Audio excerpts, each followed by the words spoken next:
Cantik kalian bukan pada lipstik yang tebal 2 inci. Cantik kalian bukan bulu mata yang terbuat dari ijuk. Kedip-kedip. Cantik kalian adalah bekas tahajud di tengah malam. Cantik kalian adalah ketika jilbabnya panjang. Apa namanya? Inner beauty. Kecantikan dari dalam. Ganteng kalian bukan kalian pakai celana sempit sampai menjerit, hampir pecah ke celana.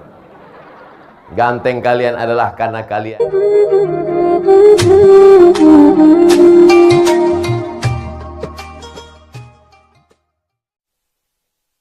Bismillahirrahmanirrahim. Assalamualaikum warahmatullahi wabarakatuh.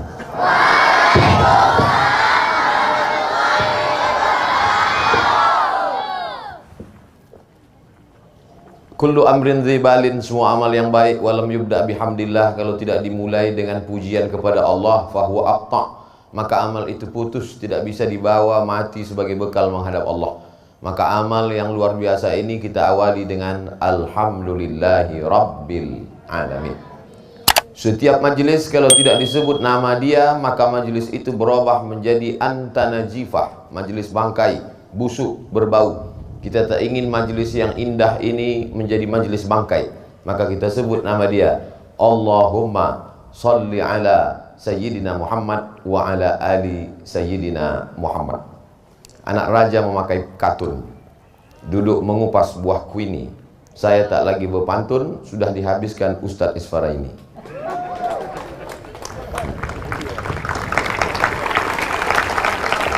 Yang sama-sama kita hormati pimpinan Pondok Pesantren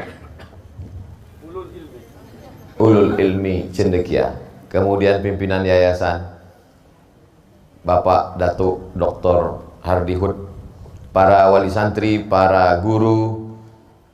Tak dapat saya sebut satu persatu, yang besar tak dihimbau gelar, yang kecil tak disebut nama. Insya Allah kita semua dimuliakan Allah Subhanahu wa Ta'ala. Amin ya Rabbal Alamin. Begitu sampai, biasanya tradisi orang Melayu kalau sampai dikasih tepak sirih, memakan daun sirih beserta pinang, beserta gambir. Apa filosofinya? Supaya tamu itu tahu mana yang palit, mana yang pahit, mana yang kelat, mana yang pedar, mana yang pedas, dan semuanya ditelan. Habis semuanya. Sepenuh dengan filosofi. Tapi datang ke pesantren Ulul Ilmi Cendekia, saya tidak diberikan tepak sirih, tapi langsung disuruh menanam pokok kayu. Apa sebetulnya? Apa makna di balik ini? Apa yang sebenarnya diinginkan oleh pesantren Islamic Boarding School kepada Abdul Somad? Saya coba berpikir, makanya tadi saya duduk lama tuh merenung, apa makna di balik pokok kayu ini? Ternyata ada beberapa hal yang bisa saya ambil pelajaran. Saya simpulkan 5 poin. Kenapa Ustadz batasi 5 poin? Ya terserah saya yang ceramah. Biar mudah. Jadi kita 5, jadi 5 poin. Yang pertama, bahwa pokok kayu tidak bisa langsung ditanam. Dia mesti diletakkan dulu di dalam pot, di dalam polybag, di dalam plastik hitam. Setelah dia besar, barulah ditanam. Jadi anak-anakku sekarang, posisi kalian ini sekarang sedang berada di dalam plastik hitam. Berapa lama kalian berada di plastik hitam ini? 6 tahun. Nanti setelah kalian menjadi pohon yang siap dipindahkan, terserahlah. Ada di antara kalian yang dapat beasiswa ke Al-Azhar Kairo, Mesir. Ada pula yang dapat beasiswa ke Jepang. Ada yang ke Harvard University. Ada yang ke McGill University Kanada. Ada pula yang kerja di kapal tongkang. Tak ada yang mengaminkan satu pun. Memang dia di kapal tongkang, tapi seluruh kapal tongkang di Indonesia ini dia yang punya. Tadi tak ada mengaminkan. Artinya apa? Selama di dalam pot, di dalam polybag, dalam plastik hitam ini, sabar-sabarlah dulu nak, karena di sini kau dijaga. Batang kayu belum cukup kuat. Kalau langsung diletakkan di situ, nanti kau akan tumbang, anginnya kencang. Maka disimpan dulu kau dalam pot supaya kuat. Karena ini di tempat ini anginnya kalau sudah malam kencang, lalu kemudian bisa patah. Banyak yang akan mengganggu, datang wereng melobangi daunnya, datang pula ulat memakan akarnya, datang pula orang yang jahil mencuil rantingnya. Lalu yang paling jahat ini adalah ulat memakan pucuknya. Memang suka ulat makan pucuk, sambil menyanyi pula tuh, pucuk, pucuk, pucuk. Paham apa yang Ustaz sampaikan nih kan? Soalnya orang kena panas ini dehidrasi, kurang cairan, payah berpikir. Apalagi lalat besar-besar pula di batangnya, mengaum dia di atas. Nah, oleh sebab itu maknanya adalah selama di sini kalian dijaga. Laki-laki dengan perempuan jauh. Ada tembok Berlin di antara kalian. Tak bisa pandang memandang. Kalau pandang, pandang sikit-sikit aja.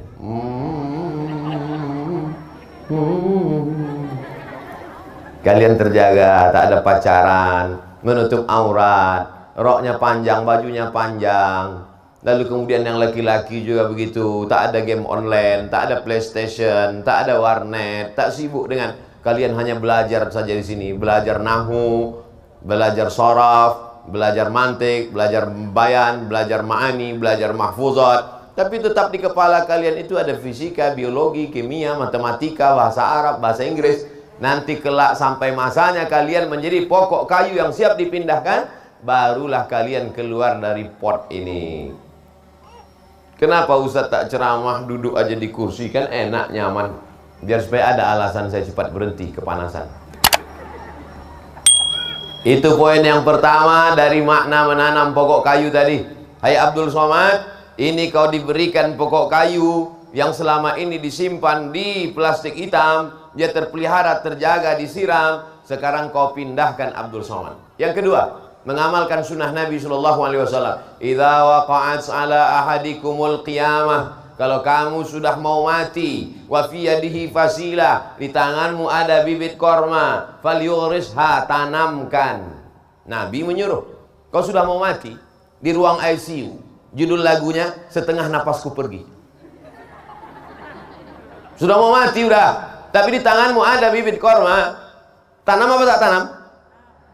Falyurisha, tanamkan. Untuk apa menanam pokok korma? Kita udah mau mati. 5 tahun, 10 tahun lagi baru berbuah. Bukan sempat bernaung di bawah daunnya yang rimbun. Bukan sempat mencicipi manisnya untuk buka puasa. Allah malakasumtu abika amantu. Untuk apa ditanam? Bukan kita yang memakan buahnya. Bukan kita yang bernaung di bawah daunnya yang rimbun. Tapi kalau ada orang lain yang bernaung, maka pahalanya tetap sampai ke kita. Disuruh Abdul Somad menanam. Pokok jambu ini nanti akan besar, berbatang, bertunas, bercabang, berputik, berbunga dan berbuah. Datang orang memakan buahnya, pahalanya sampai ke makam Abdul Somad di Pekanbaru. Tapi cuma 5% aja. Yang 95% bagi-bagilah, ada ketua yayasan, ada guru-guru, ada direktur pondok pesantren Islamic Boarding School. Maka ini semua berbagi-bagi pahala. Nanti 5-10 tahun lagi datanglah wali-wali santri, datang menjenguk anak-anak mereka, penuh, duduk ada di antara mereka situ, bernaung dia di bawah pokok jambu yang rimbun, yang rindang ini, mengalir juga pahalanya. Datang tawon, memakan bunganya, diambilnya manisannya, mengalir pahalanya. Mamin muslimin yazra'u zar'an. Kalau ada seseorang yang menanam tanaman pokok kayu, semua kemudian dimakan oleh toirun, burung, dimakan oleh bahimatun, hewan, dimakan oleh insanun, manusia, maka mengalir pahalanya dan itu terhitung sebagai sedekah. Itulah betuahnya Abdul Somad yang punya pokok kayu, ulul ilmi cendekia. Yang menyediakan pokok kayu, ulul ilmi cendekia. Yang punya tanah, ulul ilmi cendekia. Abdul Somad tinggal menanam aja, tapi pahalanya dapat juga Abdul Somad. Oleh sebab itu maka jangan pernah berhenti berbuat baik. La tahqiranna minal ma'rufi syai'a. Jangan pernah kau sepelekan perbuatan baik walaupun kecil, hanya menanam pokok kayu. Sekarang besar baleho tertulis one man one tree. Satu orang menanam pokok kayu, dinas kehutanan. Itu bukan dinas kehutanan, itu sunnah Nabi, disuruh kita menanam pokok kayu. Setiap bicara tentang apapun dalam Quran selalu pokok kayu yang dijadikan sebagai contoh. bicara tentang iman. Akarnya menghunjam ke tanah, wa faruha fis sama, cabangnya sampai ke langit.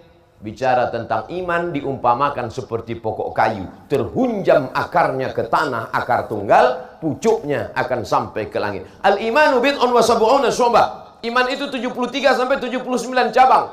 Pokok kayu, a'laha, cabang yang paling tinggi dari iman, la ilaha illallah.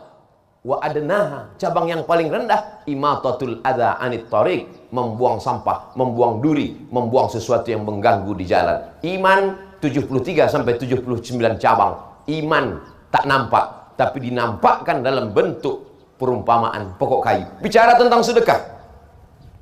Masalul ladzina yunfiquna amwalahum fi sabilillahi kamasali habbah ambatat sab'a sanabil wa fi kulli sumbulatin mi'atu habbah wallahu yudha'ifu liman yasha wallahu wasi'un alim. Orang yang bersedekah, cerita tentang sedekah pun pokok kayu juga. Kamasali habbah, macam satu biji. Ambatat sab'a sanabil, satu biji ditanam, tumbuh 7 cabang. Wa fi kulli sumbulatin mi'atu habbah, dalam setiap cabang ada 100 biji.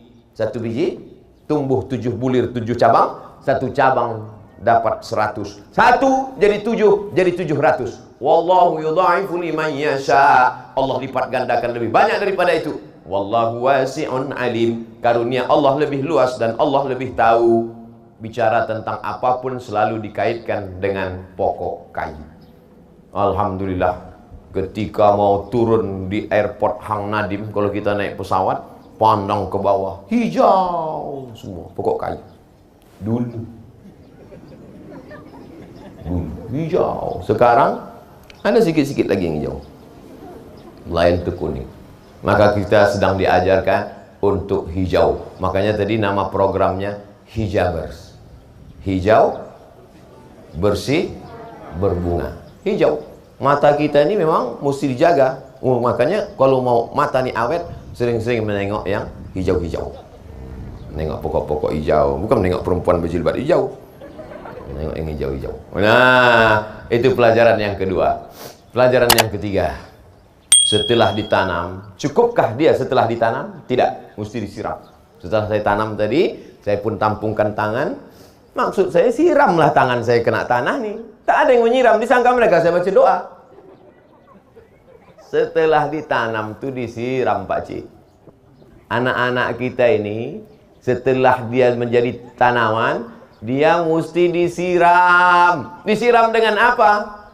Ulul ilmi, disiram dengan ilmu. Kalau tak disiram, maka dia akan mimda tema taya bawati is dead.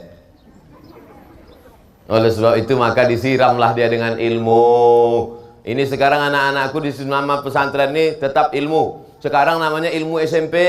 Setelah itu ilmu SMA. SMP SMA apa ya? SMP, habis itu ilmu SMA, habis itu ilmu S1, habis itu ilmu S2, habis itu ilmu S3, habis itu ilmu postdoktoral, habis itu ilmu profesor, habis itu ilmu. Sampai kapan ilmu nih Pak Ustadz? Sampai ilmu talqin waktu sakratul maut tetap ada disiram juga. Laqinu mautakum, talqinkan orang yang mau mati di antara kamu dengan ucapan La ilaha. Makanya dalam Islam diajarkan utlubil ilma minal mahdi ilal lahdi. Mahdi waktu lahir. Waktu lahir kalian ada diajarkan ilmu? Ilmu apa? Waktu lahir ada diajarkan ilmu? Ilmu apa? La ilaha illallah Muhammadur Rasulullah. Waktu lahir ilmu pertama yang diajarkan ayah kalian adalah Asyhadu an la ilaha illallah. Betul? Ada yang ingat? Macam ingat aja. Ustaz aja tak ingat. Ilmu pertama yang diajarkan ayah kalian adalah Asyhadu an la ilaha illallah. Yang dulu tak diazankan, angkat tangan. Biar Ustaz bariskan nanti, Ustaz azankan. Waktu lahir kalian di Buayan diajarkan la ilaha illallah ke telinga sebelah kanan.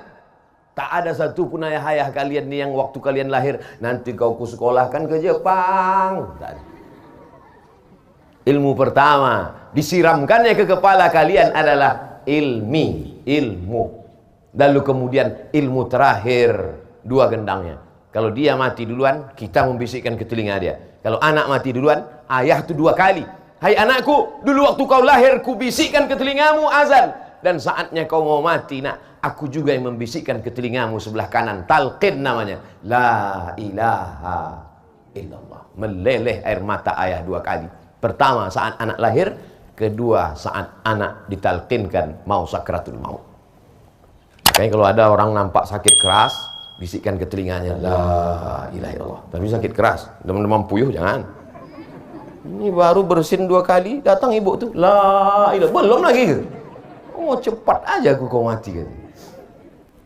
Mesti disiram. Orang kalau tidak disiram dengan ilmu ini, masya Allah, na'udzubillah, tak ada gunanya cerdas. Cendikia itu artinya cerdas. Ada gunanya cerdas kalau tak ada ilmu? S1, S2 di Inggris. Kira-kira kalau ada orang S2 di Inggris berilmu atau tak berilmu? Berilmu. Tapi belum tentu cerdas. Cerdas belum tentu berilmu. Maka Islam mengajarkan kita seimbang antara kecerdasan spiritual dengan kecerdasan intelektual. Kecerdasan usaha mesti seimbang. Orang yang hanya berusaha saja, tak mau berdoa, sombong.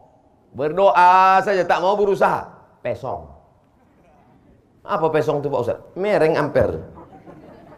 Diluruskan sedikit. Dikasih dia ilmu. Tak juga lurus, antukkan ke tiang. Saudara yang dimuliakan Allah, anak-anakku sekalian, maka jangan kalian merasa kalian sedang dibuang orang tua. Justru orang tua kalian sayang, disiramnya kalian dengan ilmu. Siram terus supaya tanam-tanaman tadi hijau. Ini kadang ada anak-anak ini berpikir lain. Dimasukkan dia pesantren, suuzon. Sangkanya pula orang tua menung di bawah pokok sawit sore-sore. Jangan-jangan aku ni anak yatim. Menganga mulut sore-sore jam 6 mau azan. Jangankan jin masuk, lalat pun masuk dalam. Apalagi kalau sawit yang tinggi itu, berondol masuk dalam. Orang tua kalian bukan main sayang sama kalian. Kalau kalian tak tahu, nanti coba pas hari libur pergi ke lampu merah. Lampu merah di Batam. Tengok macam mana anak-anak jual koran, macam mana anak-anak semir sepatu. Mereka itu bukan mau cari kaya, mereka itu bukan untuk uang sekolah, untuk makan. Kalian tenang, kenyang, hidup adem, ayam, nyaman. Oleh sebab itu maka sayangi orang tua. Orang tua ini tak pernah minta apa-apa. Ada di antara wali murid orang tua ini yang berkata ke kalian, ku sekolahkan kau di ulul ilmi, maka nanti kau mesti balas ini semua. Hitung uang sekolah, uang baju, uang koper, uang tas, sampai nanti kau S2, S3. Ada? Mana ada? Ada di antara emak kalian yang berkata, nanti kalau kau sudah berhasil, tolong belikan emak rantai sebesar rantai sepeda. Ada? Tak ada.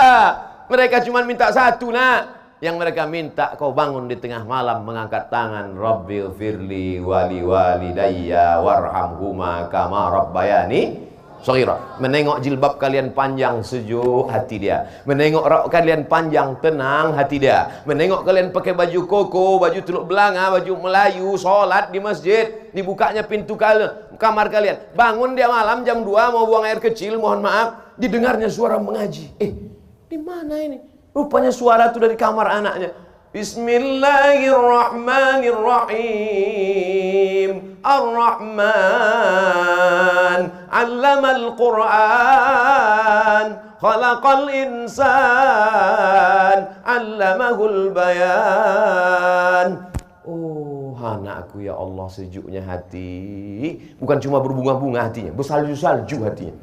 Begitu dibukanya pintu kamar, tengok rupanya TV belum mati. Oleh sebab itu maka senangkan hati orang tua. Kalau belum sanggup membahagiakan orang tua, jangan susahkan orang tua. Siap? Takbir. Itu untuk memastikan bahwa kalian masih hidup. Yang keempat, setelah dia disiram, maka insya Allah dia pun akan berbuah. Buah daripada ilmu itu apa? Al-ilmu bila amalin kasyajari bila. Hafal semua. Itu enaknya kita ceramah di pesantren. Al-ilmu bila amalin, langsung disambung kasyajari bila samarin. Coba kalau ceramah di panti jompo, al-ilmu bila amalin. Kata jemaah, terserah kalau Ustaz, apa ujung-ujungnya mana kami tahu, bukan urusan kami itu, gitu dia. Tapi Masya Allah, tidak ada gunanya ilmu kalian banyak nak kalau tidak beramal. Makanya beramal, sholat berjamaah, nanti pulang ke rumah sholat subuh. Banyak juga anak pesantren ini kalau udah pulang ke rumah macam kuda lepas kandang.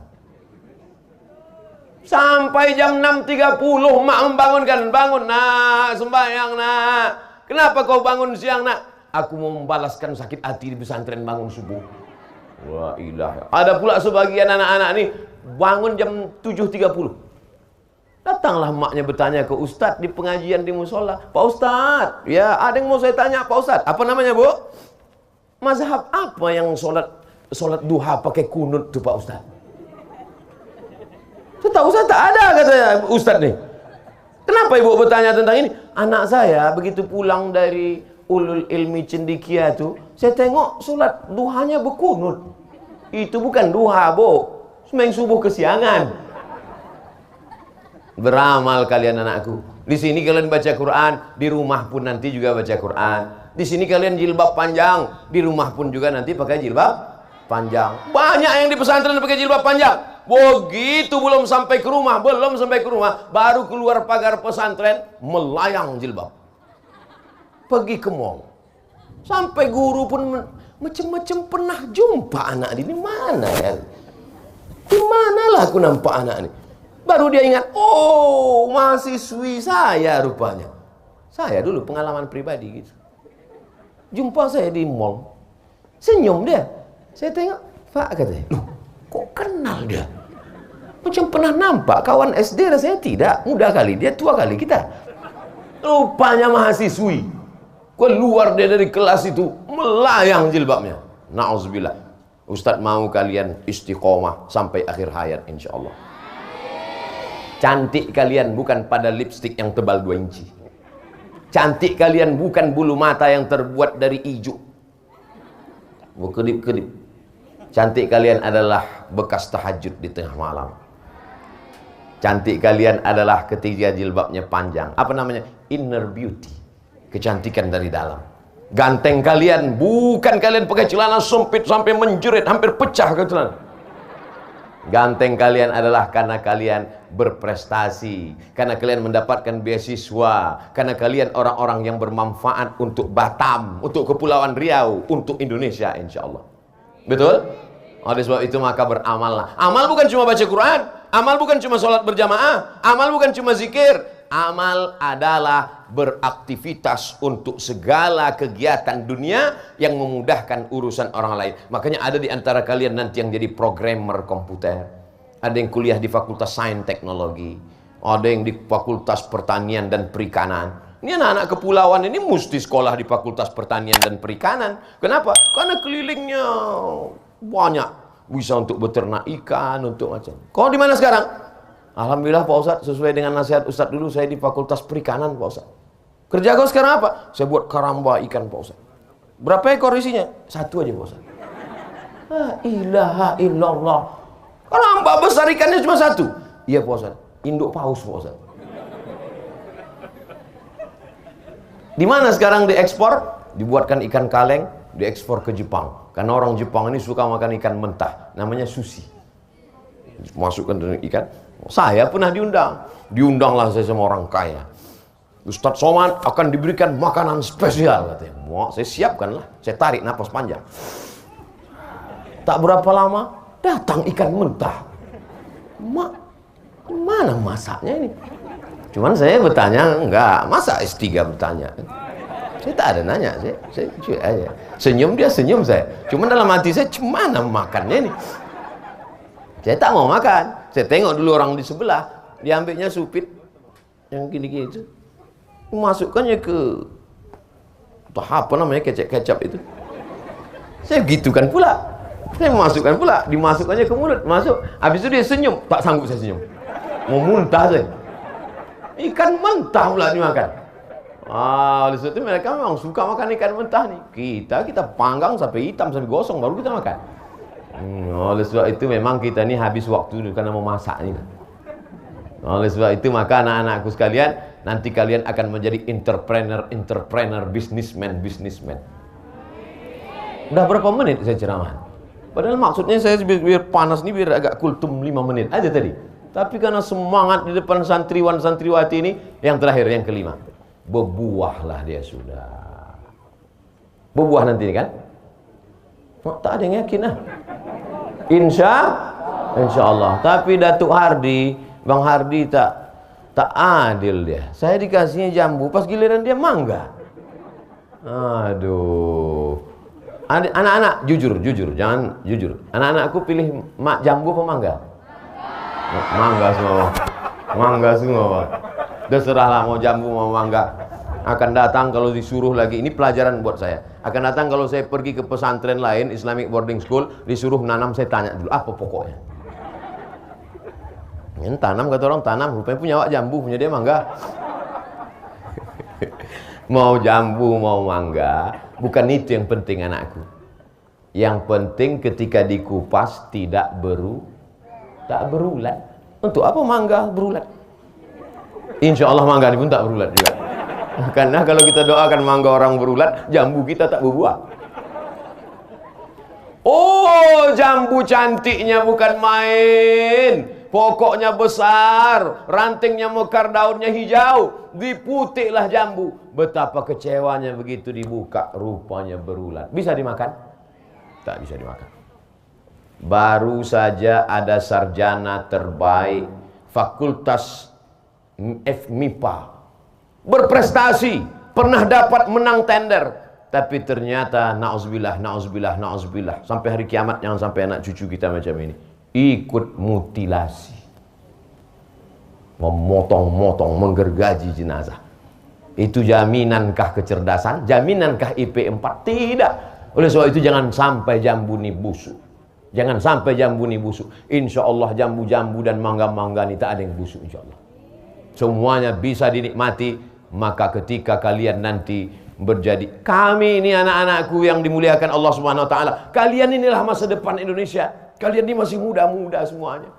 Betul apa salah ini? Kalian masih muda. Nanti 20 tahun akan datang, 2040, 2050, ini bapak-bapak ini meninggal semua. Ibu-ibu ini habis, sudah punah. Ustaz Somad ada lagi. Dia memang agak lama sedikit.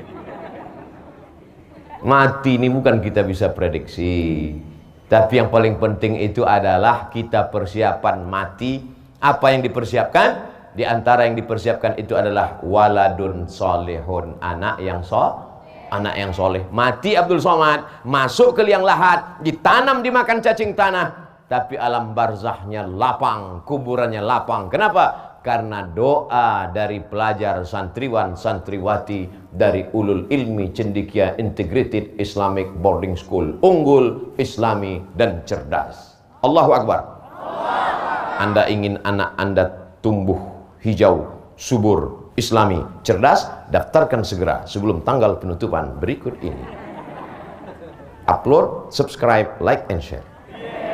Terima kasih atas segala perhatian. Mohon maaf atas segala kesilapan dan kekhilafan. Wassalamualaikum warahmatullahi wabarakatuh.